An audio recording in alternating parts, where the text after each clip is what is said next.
Welcome to Historican, where history is memory and memory is resistance. Today's guest is a force of nature, a poet, a priestess, and a cultural guardian who's been casting spells from the mic for nearly 3 decades.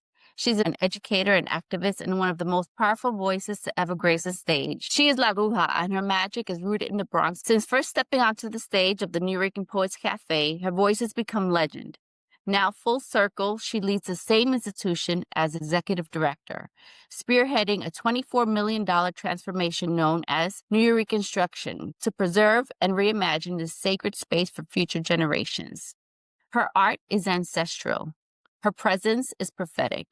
From Deaf Poetry Jam to off-Broadway juggernauts like Boogie Rican Boulevard and I Like It Like That, Caridad De La Luz has always used her gifts to tell her truths. Raw, rhythmic, and unapologetic. She's been honored with the Jerome Hill Fellowship, the Puerto Rican Women's Legacy Award, a citation of merit from Bronx Borough President, and the title of Bronx Living Legend. But her greatest power might be how she continues to uplift community through El Garaje, her art sanctuary in the Bronx. Poet, mother, healer, revolutionary. She calls herself La Bruja and lives up to that name, bringing light, truth, and fierce creative energy wherever she goes. I am honored to welcome to Historican Caridad De La Luz. Thank you so much, Vanessa. My goodness, that intro, I'm over here. I'm emotional. Well, I mean, I connect with you so much just in a very spiritual way because you have really brought that term, La Bruja, and you've created such a sacredness around it. So I guess I'll just get into before the awards and the stages and the spotlight, you were this girl from the Bronx with the ancestors whispering in your ear. Take us back to where your story begins. What called you to this path of poet and healer and bruja? And when you first realized that voice you had was more than just a talent, it was a calling. I'm born, raised, and still live in the Soundview section of the Bronx. I lived on Commonwealth Avenue as a kid upstairs from Abuelita. It was a house that Abuelita and my mom put their money together to buy. So I lived upstairs from my grandmother, who was also taking care of her mother, who was my great-grandmother. And it was my great-grandmother that recited poetry and songs. Her name was Adelaida. So my grandmother took care of both of us at the same time. So I have my early memories of sitting on the couch in La Sala, playing with my great-grandmother's hands, and she would recite to me, and I would absorb what she was saying at the age of 3, 4, and 5, and I started performing for the family at that age, reciting her work, what she was teaching me. So it started really, really young. Also, my parents, I'm baptized Catholic here at Holy Cross Church, but I was raised in a household of espiritismo, mesa blanca, kind of like this hybrid of so many things. It wasn't santeria, it touches on those orishas and learning just so much about spirituality. It was just infinite. And I remember being taught that I was connected to everyone equally. So there was just this message of unity, of peace, of inner strength. My mother would put the albums of Selena Gonzalez from Cuba, and she was famous for Que Viva Chango. And she had this song called Papa Bocó. And in that song, she's like, Ayúdame, bruja. Ábreme los caminos, bruja. Help me, bruja. Open the journey. And I remember very little thinking, oh, could I be a bruja? Could I do that? On top of the fact that she had beautiful songs to La Caridad del Cobre, who I was also named after. I was named after the patron saint of Cuba. So when she was singing to La Caridad, it's like I felt like she was singing to me, Selena Gonzalez, who then I eventually, when I go to Cuba, kissed her feet. Yeah, I mean, so many powerful synchronicities have come from the belief of spiritual strength and connection. So the poetry began there. The spirituality began there. It all started very, very young. I knew that there was something more than just the physical. Crisma y Thanksgiving, that's what I like to say. I would perform for the family. I was doing open mics with a little microphone and the cassette recorder, getting all my cousins. I would host, and everyone had to participate, even the elders. And I come from a family of dancers and musicians. It was arts, and we would party in such a beautiful way. You know, it wasn't so much about liquor or drugs or anything. Like, it was about dancing. So much was taught to me about invoking spirits, and so it all began that way. On top of the fact that every summer my parents took me to Puerto Rico. So I lived in Manatí, Puerto Rico all of my summers. So I had the best of both worlds. So I had, my life in Soundview in the Bronx and my life in Puerto Rico in Manatí. And so then there was even that layer of understanding of my culture and my identity and my family, my roots. That's beautiful. I had a very similar upbringing, which is probably why I relate so much. And I know we'll talk about the arts specifically, but I guess the spiritual part of it, it interweaves into everything in your life. And I get that because there's so much artistic and creativeness that is birthed from that. Having that connectedness, not just to our ancestors and our roots, but those others around us that then also inspire us to do and become these things like what you're doing for our community. Talk a little bit about your journey to becoming that little girl who grew up with so many different views of what spirituality looks like, and to you carving this path that you have now as La Bruja, not just as Caridad. My parents got married on Halloween, so La Bruja also is connected to that. So when I first went to the Nuyorican in 1996, I was brought by my best friend's brother and my friends. They took me. I had never heard of the Nuyorican Poets Cafe before, and we used to get together on Fridays and share poetry. And that's where I started calling myself La Bruja. I was in that circle. But when I went to the Nuyorican, I went as Caridad first. And then Fabito Garcia was the host. And Elgado Miranda was also assisting, who's the creator of La Borinqueña. I signed my name. And the first time I broke the rules, I didn't know what the rules were. You're only supposed to do one poem. So Elgado had to school me on that. Like, don't come here and do two poems. So then the next time I wrote La Bruja, hoping I could get away with. And somebody else wrote La Bruja for me, actually. But so I was called up the second time, and then Papito said La Bruja. They didn't know who it was. I came up and got a standing ovation, and I was hooked. It was a lunar eclipse. It was crazy. And then from 1996, got to know the founders of the Nuyorican Poets Cafe and got to know the Nuyorican movement, which I was unaware. I knew I was a Nuyorican. I knew that my work was of our experience, but I didn't know that there was this entire culture and this temple. So I was hooked. I mean, I wrote my name and I remember sitting there with butterflies and all kinds of feeling. And when you see someone performing and you're coming up, it's like you can't even hear what they're saying. You're just thinking like, oh my God, what am I going to do up there when I get up there? And I was as nervous as anybody else would be. And, but once I got on there, it's like something clicked. It's like once I started reading, it just, I don't know, I lost myself and I just tapped into this other frequency and it's a calling. And I guess it also connected to my great grandmother, connected to my family. So I continued to do stuff at the Nuyorican from then on, creating productions. They offered me a monthly slot. And I was like, I don't know what I'll do. I didn't say this. I was like, yes, I'll take that monthly slot. And now I was like, okay, now I have a whole hour to fill. Okay. And then I'll bring my own congas. I couldn't afford someone to back me up. So I would just hammer out a beat and accompany myself and sing some of Selina's songs and so do some of my own poems and experiment, storytell. Lo que salía es lo que era, because I was just like inventando. And then they were like, okay, come back next month. And I'm like, oh my God, I have to do another show. And so it forced me and I loved it. I loved it. I love it to this day, the creativity of it. I love watching people lose themselves in their creativity, their authentic message. I love it. I love it.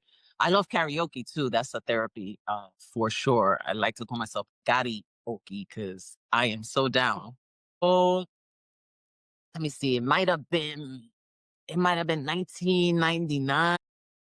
I had my son, and I learned that he was a juvenile diabetic very young. So I was like traumatized by that, but I still did this show, and it was a bad show. Like, I know that I wasn't at my best. I was not well.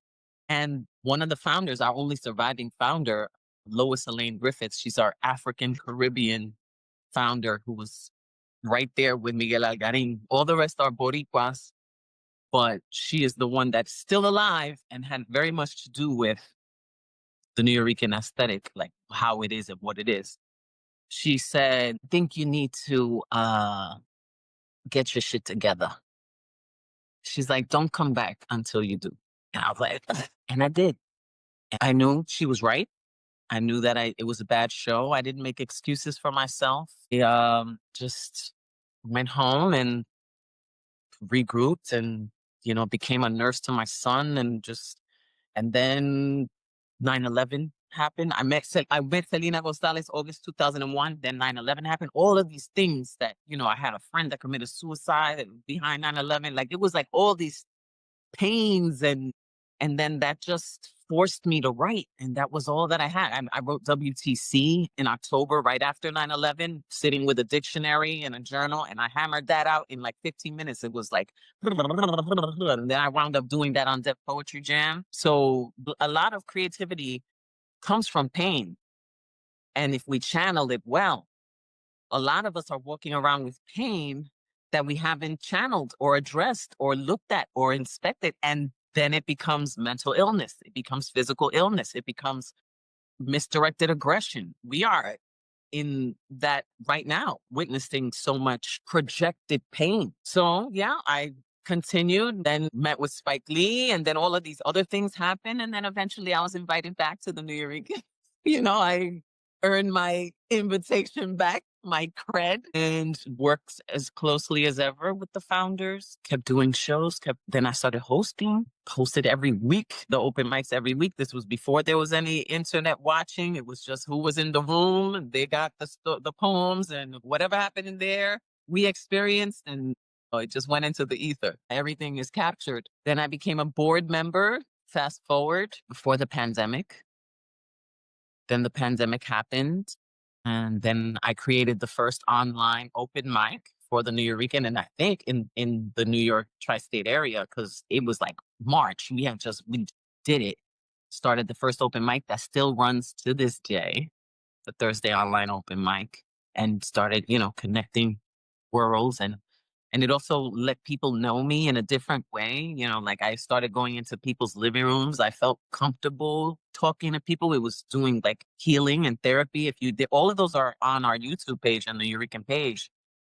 And you can see what we were talking about, how we were surviving, like connecting with the world, with that we are not alone. And then the executive director that was there for 13 years says he's going to step down. We start interviewing people as the board. I wasn't even thinking of doing that. We interviewed people, and the board, we would discuss who's a fit, who's not a fit, why this, what missing. Maybe we need to break the position into parts of this and this. And then the board stepped to me, and after we had interviewed some folks, I was like, why don't you do it? It's like, me? I laughed. Because I got that nervous, like, oh my God. But then how could I say no? I didn't know how I would do it, but it was like, how could I not do it? I was already starting to do that in a garaje because I have this 1920 trucking garage behind my house that I've been developing and had that dream. But it's like, oh, now this is the Mecca here. So then I put everything down but it prepared me for what it is that I had to do with the Nuyorican. So I became the executive director in 2022, of January 2022, reopened the cafe from the pandemic. which was crazy. Like getting those wheels to turn again, getting an audience to come, getting the programming, getting all the things that I had no idea how to do. Just listening to intuition and listening to spirit, which a lot of people don't understand. So I had to make decisions and choices that people did not understand, but I understood. And it's turned out for the greater good. I've made some enemies behind it. I love them all. I understand that if you're a visionary, you're not going to be understood. That's just what it is. But here we are. I won an Emmy in 2022 that same year, which was insane. I didn't expect to win an Emmy. I didn't even go to the ceremony because I didn't think we were going to win. And I actually won an Emmy as a scriptwriter. My poetry was in there. So I'm not really an Emmy winning poet. I'm actually an Emmy winning scriptwriter. And then ushered into this $24 million renovation restoration project. It's nothing short of miracles and alignment and just trusting every day that I will do my best and listen to spirit. And here we are. Wow, that's so powerful. I love what you were touching on. You talked a lot about struggles, and you showed your resilience in that. And then even when you mentioned about the open mic during the pandemic, I felt like it brought people together and it cultivated resilience. Something that I love, that I'm very passionate about, for instance, with this podcast, is highlighting resilience in our people. We had Vivian Vasquez Irizarry. She talked about Decade of Fire, the fires that were going on in the Bronx. Our people, where we come from, we've endured so much, from suffering, injustices on the island, here in the States. So I love to talk about even those hard parts. So if you could talk about, for yourself, growing up in the Bronx and the struggles that was on that side of it. And then also, what was it like for, I kind of thinking, for us, we know the Nuyorican Poets Cafe, but there's a lot of younger generation. They're not educated on Miguel Aguilin, Miguel Pinheiro. I'm like, they need to know about all this. They sure do. Well, what was happening in the Bronx? I'm born in 1973, even though my Wikipedia says something different. I'm born in the year of hip hop. So I was coming up as that culture was emerging and the Bronx was burning. It was felt normal to me, seeing the dilapidated buildings and walking amongst rubble and trash, and like Soundview Park was a landfill. Like, we used to go with our bicycles through there like Goonies. Like, it was an adventure. I loved it. I didn't see anything crazy about it. Only looking back though, man, it was harsh, but I still maintained my innocence. My family kept me protected. I'm very grateful for that. And what was happening in the Bronx was happening in the Lower East Side. They were like reflections of each other, the same exact thing. Dilapidated buildings, owners burning buildings for the insurance, just abandoned. The government wasn't funding to help those areas. So our founders were making sanctuaries from the rubble. There is a documentary on YouTube called Viva Loisaida. And Loisaida is the term for Lower East Side. And that was coined by Bimbo Rivas over 50 years ago, who was part of the movement, a founder of the Nuyorican movement as well. He had a building. He was one of the first that was like really taking on spaces and fixing them and housing his own people and creating this artistic movement and taking kids off the streets and trying to create safe spaces. So those things were happening at the same time in the Bronx and in Loisaida in the 70s. So there's hip hop culture, there's Nuyorican salsa, Banya culture. It was so much in 1973. Vietnam was just ending. So there was this spirit of freedom and resistance and liberation. The young lords had been already activated. So it was all connected. This community and what came out of it, it was all connected. And the Nuyorican Poets Cafe was founded by Miguel Algarin. He lived on 6th Street. He was doing readings in his apartment. It was too crowded. He was like, I'm going to get evicted if we keep doing this. So then there was the space across the street. $125 a month or something like that. Then that became the Nuyorican Poets Cafe. It aligned that it opened on Halloween, which is wild to me because of my history with with Halloween. And then to know that the Nuyorican opened on Halloween in 1973 blows my mind. And Miguel Algarin's mother was also very spiritual, and she cleansed the space before there was, our culture was thriving, and we were trying to get above survival. And it was a beautiful experience, a beautiful creation and collective consciousness being heard. I mean, between the dance, the lyricism, the activism, it was like this big bang theory that just exploded. I mean, Centro was founded in 1973, Puerto Rican Studies, a lot of things came in 1973. And the Nuyorican Poets Cafe was no different. It started there, and then eventually it got so big that it moved to the address where we have it now on 3rd Street. The space still exists on 6th Street. It's now the Cummings Bar. Alan Cummings, the Broadway performer, is now a queer bar, but you could still go into that space and see the original Nuyorican. They don't even know about it. I went in there, asked some questions. They had no idea what I was talking about, but I just took it in. I was like, well, still housing creativity. This is great. And our founders were queer too. A lot of people don't talk about that part, but they were, not all of them, but Piñero and Miguel Algarin were both queer men, macho men, nonetheless, still machista. The spirit of the Nuyorican, it seems like it's so positive. When I used to go there, when I was in high school or college, like, it was always just this great energy. When you did the online open mic, I always felt you're perfect for the executive director position, because in that same spirit, you have all of that. But getting to the mission of the cafe, how has it shifted, or how has it changed, or how has it stayed the same throughout all these years, even until now?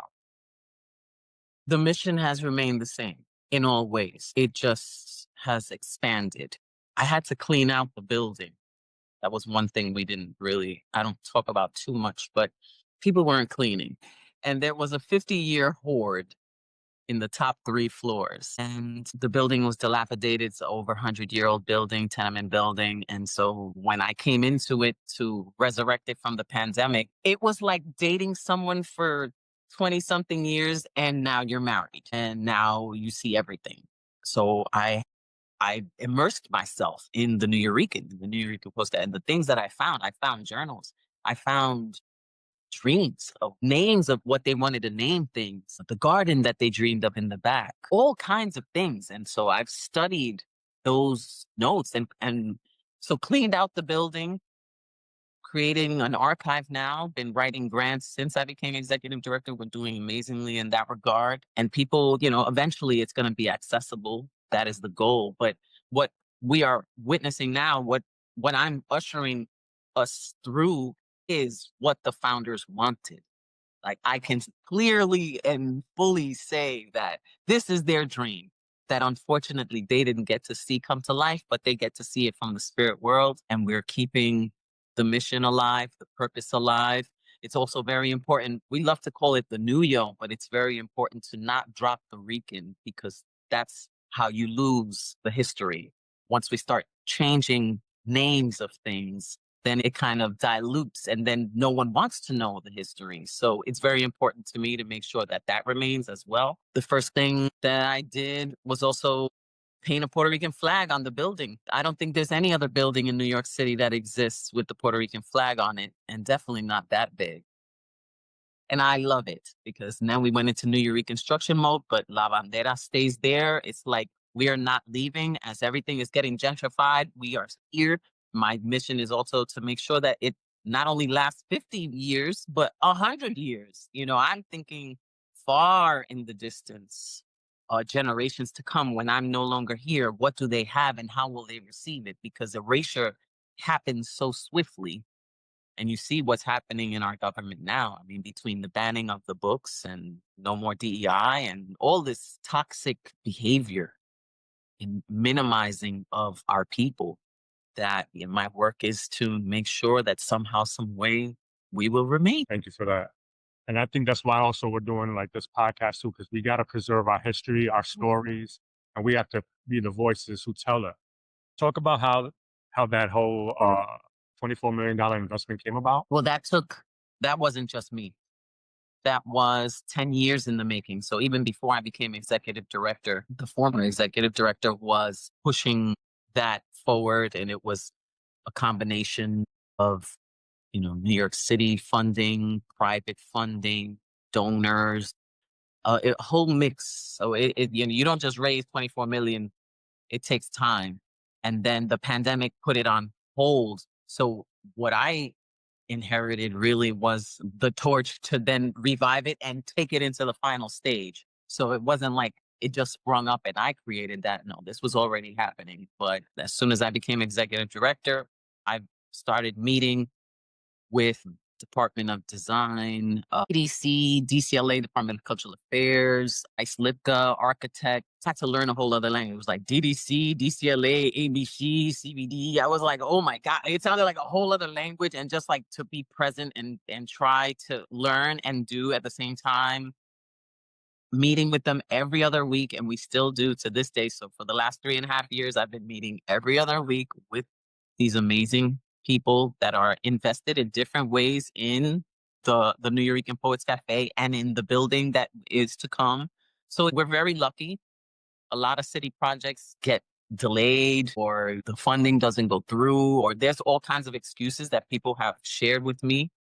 But they see the importance of this institution and actually sped up the process. They told us 3 years in at first, and now it's 2 years. So we have 1 more year to go. We'll get the keys back March of 2026. We'll get into the building.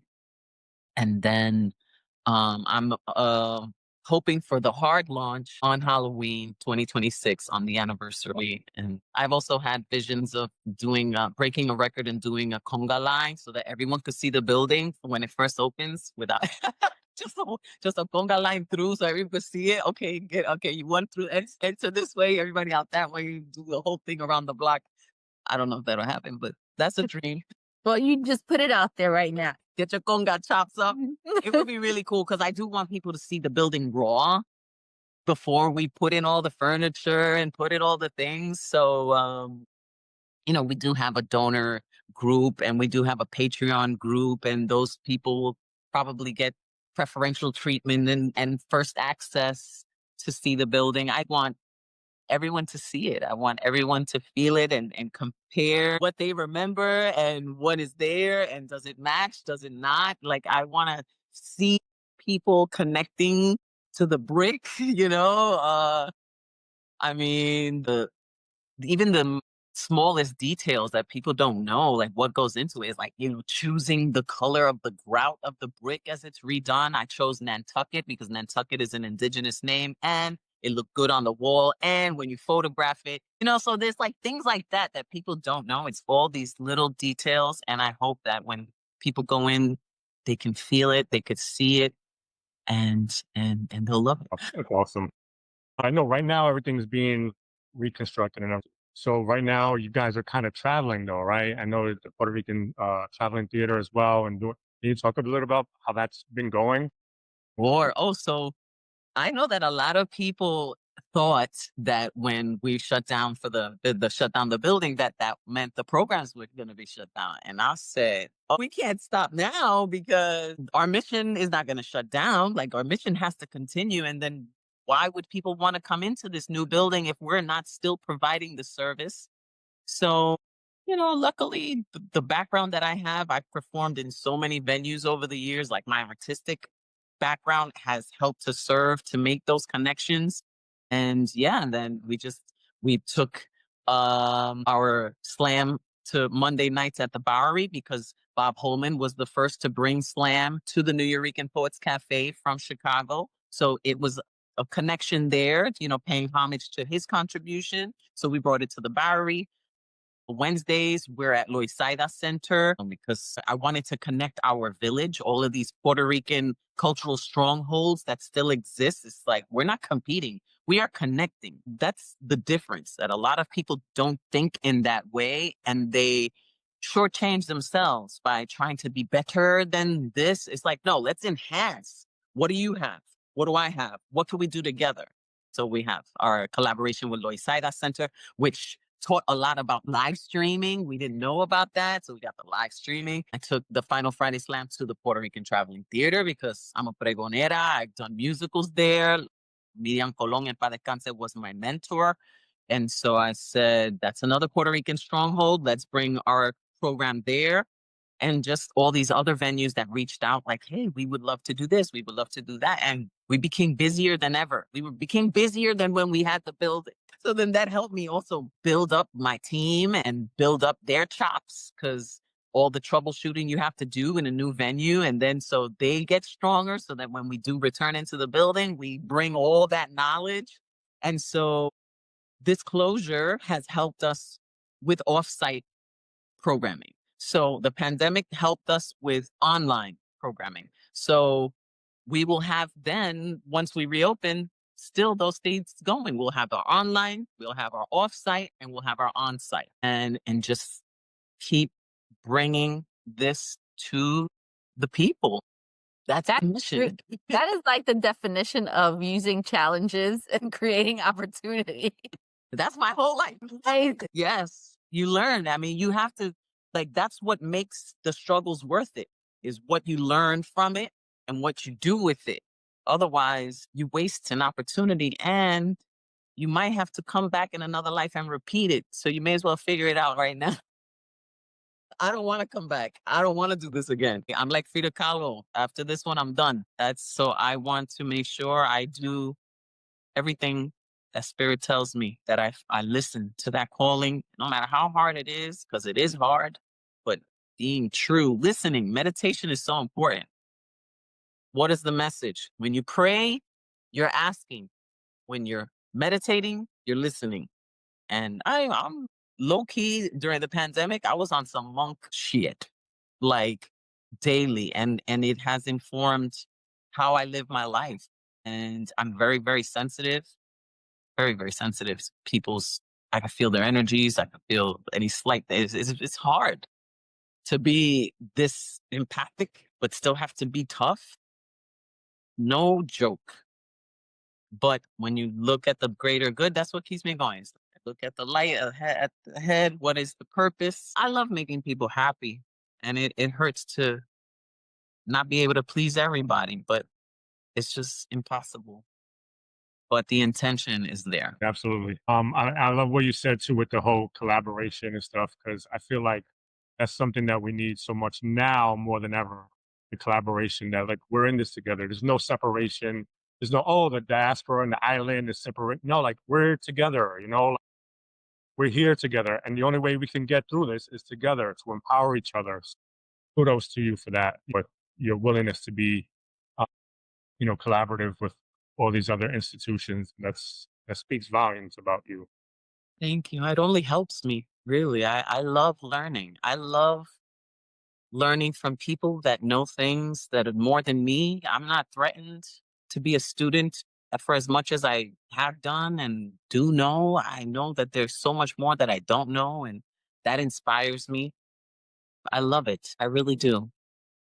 And I I think think also what speaks volumes of you, because I gotta give you flowers too. Like you've always been gracious towards me, and that speaks volumes because you didn't have to. But the fact that if you've done it for me, you've done it for many people. I'm sure you've been there for people and gone out your way. And you know what? Sometimes there's people out there that's probably not, or take for granted, or don't appreciate. But I appreciate you fully. You are awesome and amazing. And I just thank you. And I want to respect your time as well too. But Thank you, Joseph. Thank you so much. I'm not in any rush. You ask away. We're good. I was working at Urban Latino and we had like an art event. And you had just had your baby. It was, shortly after, like really shortly after that. And I remember I was like, you look amazing. Like you just had a baby. You were like, look, if I'm watching TV, I'm doing sit-ups. If I, you gave me your whole regimen. And after that, I was like, all right, that's what I got to do. And I did. To this day, if I'm watching TV, I will lay on the floor and do sit-ups because of you. Goodness, that is so sweet. Oh, that is so me. Yeah, I used to rollerblade and everything. And I remember when I would do sit-ups with a pregnant stomach, my stomach would look like a dinosaur. Like it was weird. Like the six pack spreads, so the muscles are here, and then there's this like it goes how. Thank you. That comes from also my dancing. Like I mean, there's so much more. I am an onion. There's a lot of layers here. Well, And your mom did dancing too, right? That still does. I mean, my parents met dancing salsa. They got married on Halloween. I mean, if it wasn't for salsa, I wouldn't even be alive. So that's another reason why I still pay homage to those roots. I love salsa actually, and when I was doing my hip hop music, I was bringing in salsa, but it was ahead. People weren't ready. People were not ready, and I've abandoned my musical career for the most part. There was a lot of trauma involved that I was just like, okay, I'm gonna just put that over there. And even in Urban Latino, to be perfectly honest with you, I worked very closely with Urban Latino and the top exec. I was sexually assaulted. I dealt with a lot of trauma in that way, and so but poetry always was the respite. It was like, okay, okay, that's not my world. I can't do that there. I got to walk away from there. I'm gonna do this, and then so like somehow trying to keep myself safe, I was able to find my path. Very serious about it being sacred, a sacred space, spiritually, physically, emotionally, mentally. It's very important to me. And I think, when they were trying to take me down, because people were very upset with me about my decisions in how I was moving the Nuyorican forward. They wanted the old Nuyorican. I wanted the new Nuyorican. And so things collided. But what people, there was some accusations that I had made the Nuyorican an unsafe space, that I brought predatory people. And I think of all the things that I was accused of, that hurt me the most. Knowing what I have been through and knowing what I have done to keep people safe, like that accusation, it was real trash. That was really, really unfortunate.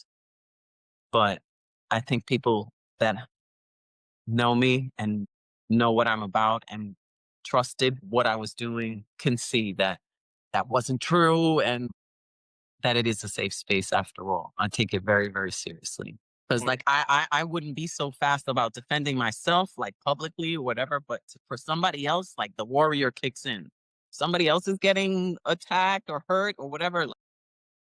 It's like I have to do something. I don't know. Something in me just yeah, we get it's deep. A lot. You're a light though, and no matter what people try to throw at you, always gonna shine. Thank you. Thank you. So, like we should be together. I think that people have a hard time taking accountability. And like when I was kicked out of the Nuyorican Poets Cafe because I did a bad show, I didn't go on any soapbox and try to defame the founder. And no, I really listened. And that's what people don't want to do. It's like they don't really want to look in. They want to just, if you mirror what they're doing, it's like, they don't want to see it. It's like vampires with the sun. Like, it's like, no, they don't want to be illuminated. They want to be in their comfort zone of dysfunction and toxicity and codependence and all of those things. I think had people been willing to look at what it is I was saying and look inward and work with me, they could probably still be a part of what we're doing now. But when you try to scorch the earth on top of it, it's like not just bring me down and defame me, but then try to destroy the Nuyorican legacy. It's like, how do you say you love something, but try to destroy it? It's unfortunate. And that we all can't get along, because it would be amazing. But that crab in the bucket theory is real. Yeah. People coming from egoic places, when instead of elevated conscious behavior, they're functioning from a much lower place. And anyone can elevate, and everyone had a chance to do better and be better. But I think that's part of why we have the administration that we have in place. Why would so many people vote for somebody so evil and toxic is because then it doesn't force them to be better. Mm. If they have somebody like that, then they can be as they don't have to be conscious or do the inner work or the shadow work. It's like, yeah, we're all let's just fuck shit up. And here we are, Here fucking we shit up. are. Absolutely. So Wow. not to change lanes here, but do you remember your first ever poem you ever wrote? I do. I don't remember the whole thing. I was 11. My great grandmother passed away when I was 9, and I had already been going to school, and it crushed me that I couldn't remember her poems. What she was teaching me when I was 3, 4, and 5, it didn't stick. And when she passed, it was this call to like, God, like I have to remember, and it crushed me that I couldn't. But I've continued writing always with that spirit in mind. But my first poem had nothing to do with my great grandmother. It actually had to do with my uncle, who was a heroin addict. He was my father's youngest brother, and he was living with us. Freddie, may he rest in peace. And so I knew about heroin addiction very, very young. So I was 11. We had a poetry uh, assignment, and I wrote, "My name is heroin, though I am spelled without an E. Would you like to have a romance, just you and me? Through an acquaintance, by chance we'll meet. Want to have a good time? Go ahead, try me. As sweet as sugar I seem to be, as white as fresh fallen snow. I'll make you love me. In time you'll see. You will become something and I will become something." And then it goes on from there. But it was my heroin poem. Wow. Powerful. I got an A. First, yeah. But then writing I though too, like, the poetry jam, I get on for doing it's just an adult version of really the same thing. but writing that as 11 years old and you get an A from the teacher and pull you aside, like, wait a minute. Oh, right. What's going on? Nobody asked me. Nobody took me into the office with concern. Maybe she's watching a lot of Starsky and Hutch or something. I have no idea where they thought I got that from, but That's powerful though. Wow. I have not told that story. I think this is some new shit. Oh, shit. Can you name a Puerto Rican artist that inspires you, that impacted you? From young or now? Ooh, that's good. Both. Well, my father put me on to Luis Pales Matos, who was a poet that brought in African vernacular into the poetry. So it was this poem, and like I think my father loved it, and this is what he told me. I haven't really investigated whether that was true, but like there was this poem called Nyam Nyam, and he said that it was about cannibals, but and the Nyam Nyam is about eating, but that's what it was called. So the way that Luis Pales Matos used sound word in his poetry, that inspired me immensely. Because I love our African roots. Love, like, there's something so powerful that I feel that that's why it's so villainized and demonized. It's like because people want to disempower it.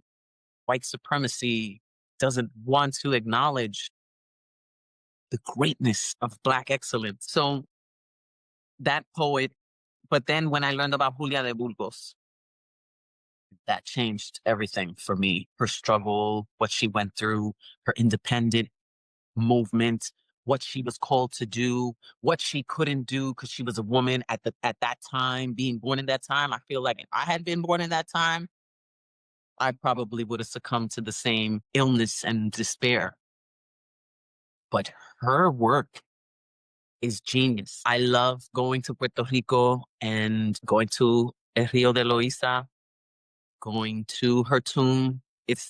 Which I'm trying to do a movement to reopen it because it's been closed off since the pandemic, but you could just see on the outside. But her poems are all around. She was born in Carolina. Like doing all of that investigation and going to these places where she was inspired. I love that. I love that so much. So I would say those are the initial two. Is there a favorite place in Puerto Rico, or is that your favorite place? And why? A favorite place in Puerto Rico? Sí. Woo! Puerto Rico all the way around. It's hard to say a favorite place. I have many. For so many reasons do I love these places. I mean, I love El Viejo San Juan for the history. There's my dear friend, Lady Lee Andrews, who owns the Poets Passage. Like that was like my Nuyorican Poets Cafe, but in the island, it's the Poets Passage. Still dear friends to this day. I love going there. I love going to La Cueva del Indio in Barceloneta. That was one of the places before it became more privatized. That was my stomping grounds. I used to just go in there and explore wildly, running wildly. What a blessing. What a blessing to have been born when I was, to see the raw beauty before any, commercial interests. I love San Germán. San Germán, there's a beautiful energy there. I mean, just so many Ponce, Guanica, Manatí, where I'm from. I mean, Ciales, La Montaña de Ciales, the poet Juan Antonio Corregel, who's the one that wrote, I would be Boricua even if I was born on the moon, aunque naciera en la luna. That was Juan Antonio Corregel, who was very close to Pedro Albizu Campos. And so he was from Ciales. So, ay, Dios mío, I could go on and on. I love Boriquen. Awesome. We can't thank you enough for your time, Caridad, so much. You are amazing. You're awesome. Living legend, Bronx legend, of course. Thank you. Majority Yes, of our baby. viewers I in brought my Bronx. Emmy if you wanted to see it. I hadn't taken it out. Yes. People are like, why don't you put it out? Like, no, only for the few. It's a little dusty. I will be carrying that for no reason. Like, oh, what's this? And there was a question about things like what I'm doing, what's coming up. Oh, yes. Yep. Sorry. So I was in I Like It Like That. I'm a shirt on. And so the producers of I Like It Like That were doing another historic concert November 8th at Lehman College. Again, where we did I Like It Like That recently. And I'll be the narrator host. And it's called The Three Kings and Three Queens. So it's going to be like música de Machito, Tito Puente, Gabriela, Lupe, Celia Cruz. So it's going to be, a beautiful concert. November 8th, that. Amazing. And on the last Friday of December of this year, we're going to do the second Grand Slam and crown our second champion at the Apollo stages at the Victoria. So get your tickets for those things. And That's Oh, wow. here she is. I can work out with this one. Very dope. Thank you. Thank awesome. you so much. It's been such a pleasure, and I just really appreciate you calling on me and you creating this platform. I love the title. I'm all about. I love that. Very, very cool. Fit up, and Thank you. blessings to you all. And you know that I'm always here. You could always call on me. Con mucho amor, siempre.